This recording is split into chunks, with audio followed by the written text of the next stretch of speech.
गीता अध्याय 5 श्लोक 24।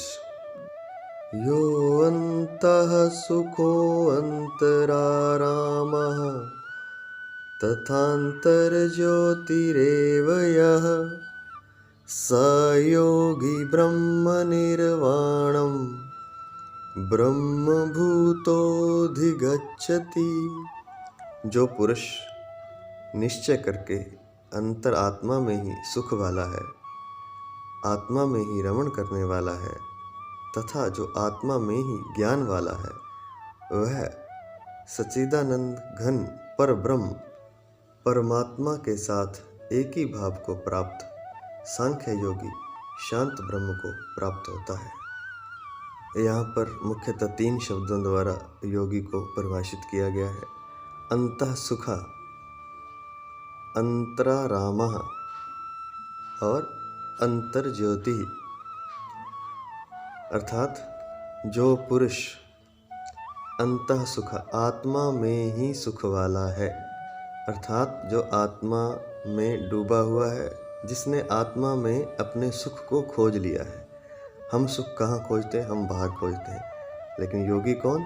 जिसने आत्मा में ही सुख को खोज लिया है, अर्थात जो आत्मा के साथ एक रूप हो गया है, आत्मा में डूब गया है और जिसे आत्मा से ही सुख निरंतर प्राप्त होता है।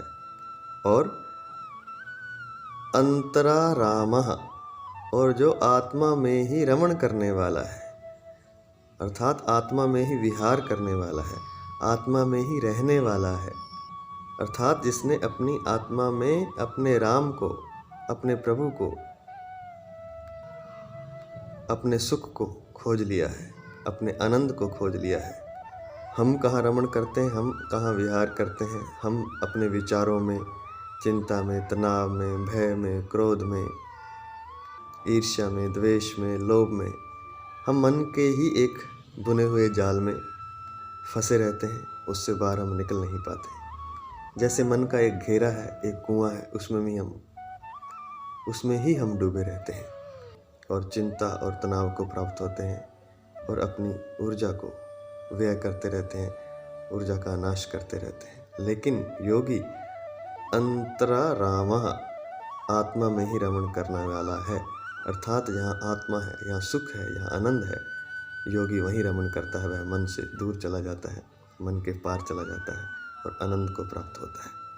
और तीसरा, अंतर्ज्योति, आत्मा में ही ज्ञान वाला है, अर्थात उसे जो ज्ञान प्राप्त होता है वह आत्मा से प्राप्त होता है, या कह सकते हैं आत्मा में डूब जाने से, आत्मा के मिल जाने से वह ज्ञान का अनुभव कर लेता है कि सच्चा ज्ञान क्या है, असल में ज्ञान है क्या।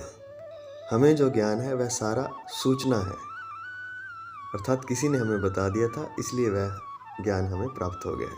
हमारा अनुभव नहीं है, हमारा एहसास नहीं है। लेकिन जो योगी है वह आत्मा में ही ज्ञान वाला है। हमें किसी ने बता दिया था कि परमात्मा है, हमने मान लिया।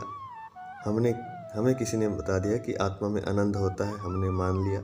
हमें किसी ने बता दिया कि परमात्मा सच्चिदानंद घन सत्य चित्त और आनंद का घनीभूत रूप है, हमने मान लिया, हमने जाना नहीं है। लेकिन योगी अंतर्ज्योति ही, आत्मा में ही ज्ञान वाला होता है। यह सब बातें योगी अनुभव कर लेता है अपने भीतर, अपनी आत्मा में।